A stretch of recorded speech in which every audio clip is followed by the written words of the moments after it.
Good afternoon students.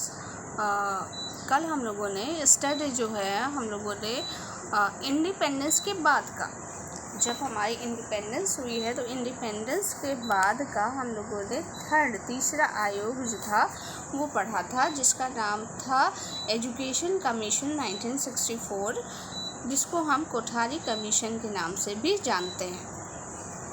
जो हम लोगों ने कल पढ़ा था उसमें हम लोगों ने ये पढ़ा था कि जो कोठारी कमीशन जो था उसका जो इस्टेब्लिश जो वो हुआ है कोठारी कमीशन, वो किसके हुआ है, was appointed by the government of India by the resolution dated 14 जुलाई 1964 के रेजोल्यूशन में ये क्या हुआ है, इसको पास किया गया with him the advice of the government on the national pattern of education and on the general principles and policies for the development of education at all stages in all aspects। Main purpose क्या था कि इसका कि कैसे इसमें recommendation देनी थी, कि एजुकेशन से रिलेटेड रिकमेंडेशन देनी थी, जिसमें कि जो एजुकेशन के से रिलेटेड जितने भी ऑल स्टेजेस, ठीक है, सारे स्टेजेस और सारे एस्पेक्ट जो हैं वो सब कवर करते हुए इनको अपनी रिकमेंडेशन देनी थी। जैसे कि आप लोग स्क्रीन पे भी देख पा रहे होंगे कि ये जो कमीशन था इसमें 17 मेंबर्स, ठीक है, 17 मेंबर्स जो थे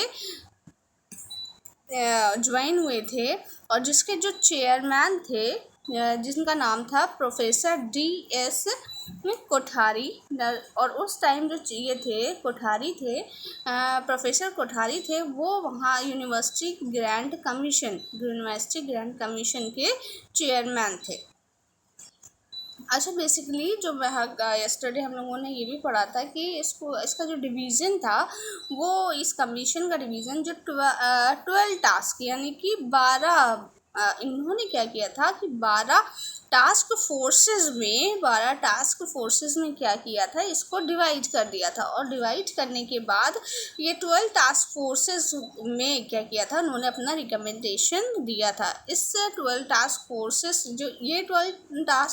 जो थे ये अलग अलग डिवाइड किए गए थे, लेकिन इसके अंदर भी 7 वर्किंग ग्रुप्स को इन्होंने क्या किया था, ऐड किया था 7 वर्किंग ग्रुप्स में। जैसे कि इसमें क्या है, वुमेन एजुकेशन था, और एजुकेशन ऑफ बैकवर्ड क्लासेस है।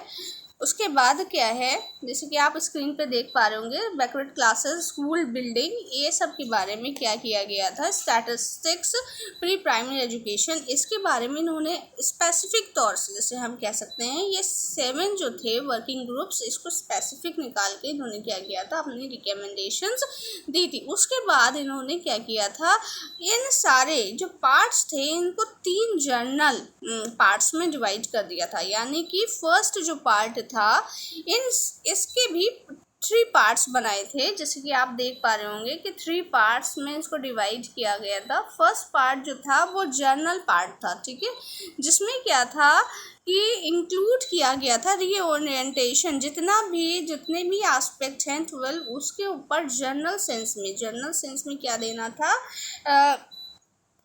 जितने भी जर्नल थे, यानी कि जितनी भी जर्नल रिकमेंडेशन थी, यानी कि हर एस्पेक्ट को कवर करते हुए ये सारी रिकमेंडेशन दी गई थी, जिसमें कि इंक्लूड किया जा रहा था reorientation of the educational system to national objective, structural organisation, improvement of teachers enrolment policies, equalisation of educational opportunities. इन सब चीज़ों को क्या किया था, इन्होंने शामिल किया था। अच्छा, सेकंड जो पार्ट था वो डील कर रहा था किस चीज़ के ऊपर, इन्होंने सेकेंड पार्ट को 2 एस्पेक्ट में बांटा था। जैसे कि आप देख पा रहे होंगे कि फर्स्ट एस्पेक्ट जो था वो स्कूल एजुकेशन से रिलेटेड था, और जो नेक्स्ट था वो हायर एजुकेशन से रिलेटेड था, ठीक है। और थर्ड जो था पार्ट, ठीक है, जैसे थर्ड एरिया की हम लोग बात करें तो थर्ड एरिया जो था इसका वो कैसे थे, वो कवर कर रहा था हमारा educational planning, administration and finance को, ठीक है। आप लोगों को अब इतनी बात समझ में आ गई होगी कि इन्होंने कैसे डिवीज़न किया था और कैसे डिवीज़न करने के बाद जो अपनी रिकमेंडेशन दी है वो किस तरह से दी है। ठीक है, अब हम लोग क्या करते हैं, इसकी एसेंस पे आते हैं। मेन एसेंस क्या है इसकी, कि पूरी जो एसेंस थी इस कमीशन की, वो मेन एसेंस क्या है। The essence of the commission report as stated in this forward is Indian education need a drastic reconstruction, almost a revolution. The major reconstruction needed, कौन से ऐसे रिकन्स्ट्रक्शन थी जो कि नीडेड की गई थी, जो कि बहुत ज़्यादा जिसकी ज़रूरत महसूस की गई थी।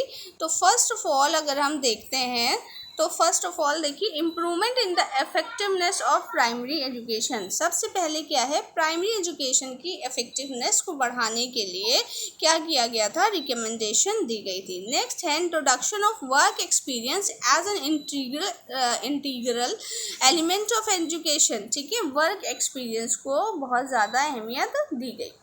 नेक्स्ट है वोकेशनलाइजेशन ऑफ सेकेंडरी एजुकेशन, यानी कि सेकेंडरी एजुकेशन में क्या करना है, हमको सेकेंडरी एजुकेशन को वोकेशनलाइज्ड करना है, व्यवसायीकरण करना है। वहाँ पे सेकेंडरी एजुकेशन से ही क्या करे बच्चा, वोकेशनलाइज्ड करने से क्या होगा, जो बच्चा होगा वो आत्मनिर्भर बन जाएगा।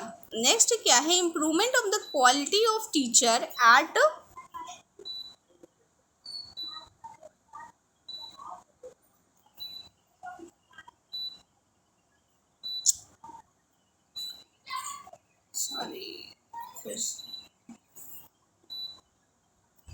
नेक्स्ट है improvement of the quality of teacher at all level and to teachers in sufficient strength, जो provide teacher in sufficient strength. इसमें कहा गया है जो टीचर की क्वालिटी पे बहुत ज़्यादा फोकस किया गया था। इसमें कहा गया है कि टीचर की क्वालिटी को हर लेवल पे क्या करना पड़ेगा, हमको बढ़ाना पड़ेगा। ये जो है मेन एसेंस है। एसेंस की मीन्स क्या है, मेन जिस्ट है। जो राधा कृष्णन कमीशन की मेन जिस्ट है, हम उसकी बात इस वक्त कर रहे हैं कि मेन फोकस जो सारे एस्पेक्ट को कवर करते हुए जो मेन फोकस जो दिया गया है वो किन चीज़ों पे दिया गया है। तो उसी के अंदर improvement of the quality of teachers आता है at all levels and to provide teachers in sufficient strength. इसमें क्या करना था, इन्होंने ये रिकमेंड किया कि हर लेवल पे क्या करना है, टीचर की क्वालिटी को इन्हांस करना है, और इन्हांस करने के बाद क्या करना है, to provide teachers in sufficient strength. जो भी टीचर्स होंगी क्या होगी, उनको क्या करना है, टीचर को की गुणवत्ता को बढ़ाते हुए उनकी कैसे एक अगर हम नॉर्मल वर्ड का इस्तेमाल करें तो उसकी क्वालिटी को बढ़ाते हुए उसकी क्वांटिटी को भी हमको क्या करना है, बढ़ाना है। नेक्स्ट है लिटरेसी को क्या करना है। अगर आप नेक्स्ट देख पा रहे होंगे स्क्रीन पर, ये देखिए, लिटरेसी को बढ़ाना है। लिटरेसी रेट को क्या करना है, हमको इंक्रीज करना है, लिटरेसी रेट को बढ़ाना है। ठीक है, नेक्स्ट क्या है, laying special emphasis on the combination of teaching and research. ठीक है, क्या सबसे ज़्यादा इम्पोर्टेंस किस पे दी, इन्होंने कहा कि टीचिंग और रिसर्च पे बहुत ज़्यादा क्या करना चाहिए, मतलब बहुत ज़्यादा फोकस करना चाहिए, ताकि क्या हो, टीचिंग का लेवल बढ़े, प्लस जो रिसर्च एरियाज़ हैं वहाँ उसमें भी क्या हो, बहुत ज़्यादा जो क्वालिटेटिव इम्प्रूवमेंट हो सके। नेक्स्ट है paying particular attention to education and research in agriculture and allied sciences, यानी कि हर एक को क्या करना है, एजुकेशन में हर एक लेवल पे क्या करना है, एजुकेशन में फोकस करना है, और रिसर्च एरियाज जो है एग्रीकल्चर और एलिड साइंसेस में उनको क्या करना है, बढ़ाना है।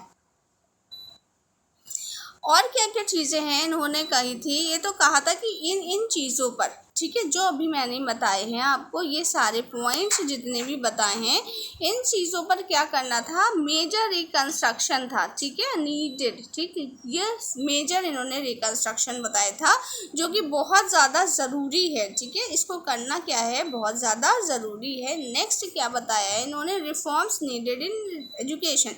एजुकेशन की फील्ड में कौन कौन सी चीज़ों में क्या करना है, हमको रिफॉर्म कर लाने हैं, कौन कौन सी नीड है, ठीक है, जो उस टाइम की प्रेजेंट सिनेरियो की कौन सी ऐसी नीड्स के अकॉर्डिंग हमको क्या करना है, एजुकेशन सेक्टर में रिफॉर्म्स लाने हैं, ठीक है। According to the commission report the most important and urgent reform needed in education is to transform it और needed and aspiration to the people and thereby make it the powerful instrument of social, economic and cultural transformation necessary for the realization of the national goals।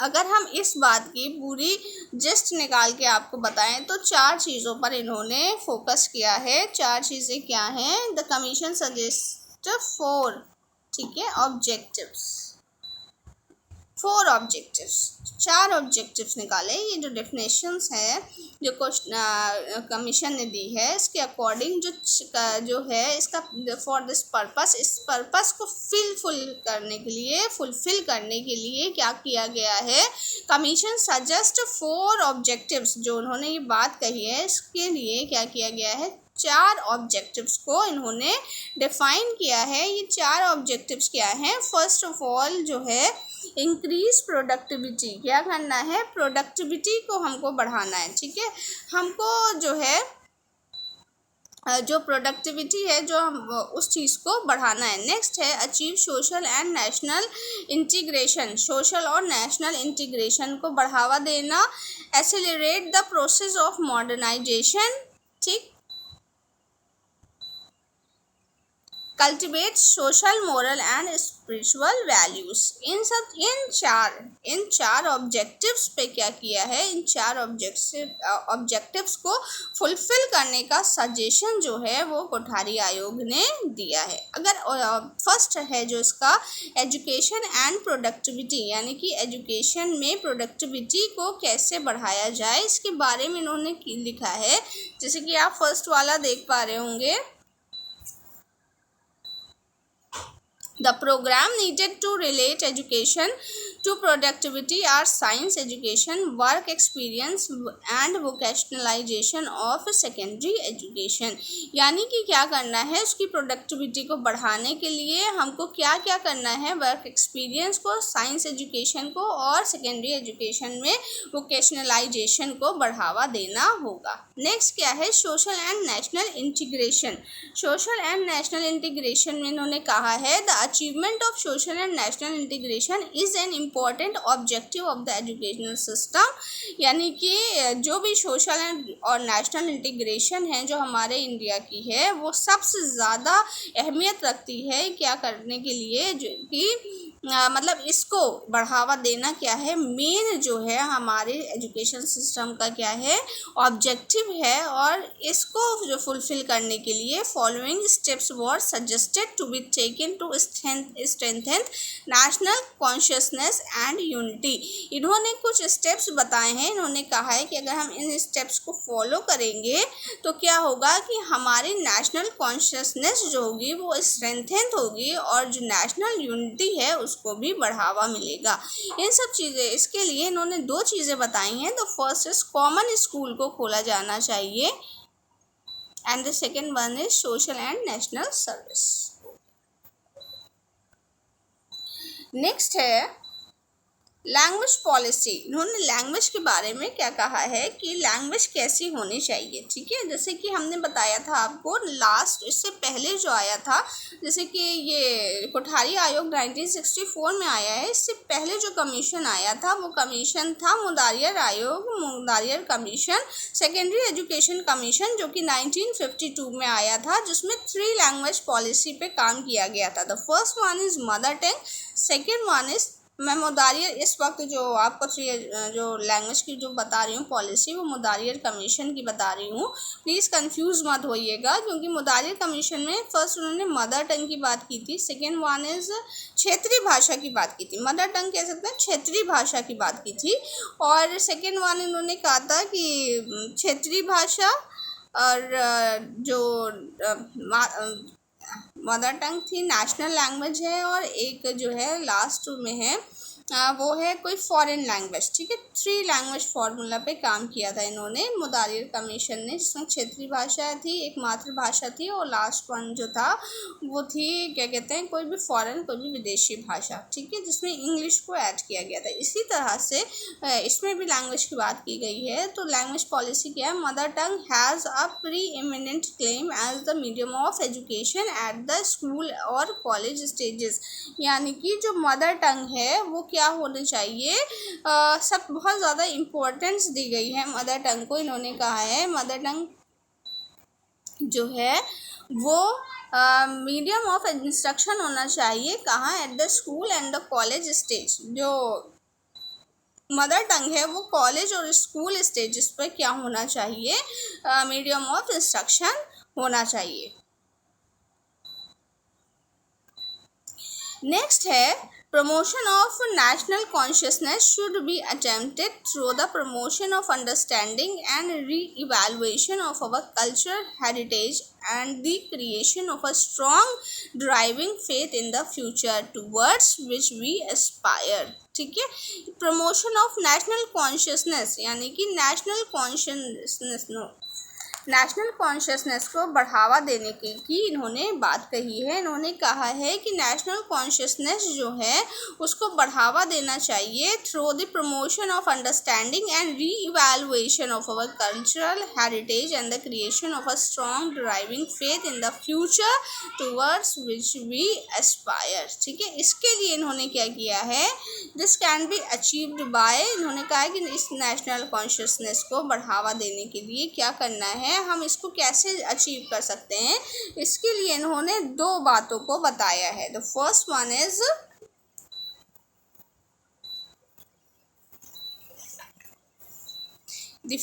Is well organise teaching of the language and literature. सबसे पहला बताया है इन्होंने कि language और literature की जो teaching है वो क्या होनी चाहिए, वेल ऑर्गेनाइज्ड होनी चाहिए। There is no contradiction. देखिए फर्स्ट है ये well organised teaching of the language and literature. Language literature की जो टीचिंग होती है वो वेल ऑर्गेनाइज्ड होनी चाहिए, मीन्स उसका कंटेंट जो होता है वो वेल ऑर्गेनाइज्ड होने चाहिए, जिसमें philosophy, reasons and history of India के बारे में होना चाहिए। And by introducing the students to Indian architecture, sculpture, painting, music, dance and drama, इन सब का भी क्या होना चाहिए, स्टूडेंट्स को नॉलेज होनी चाहिए। नेक्स्ट क्या है उन्होंने बताया है, there is no contradiction between the promotion of national consciousness and the development of national understanding.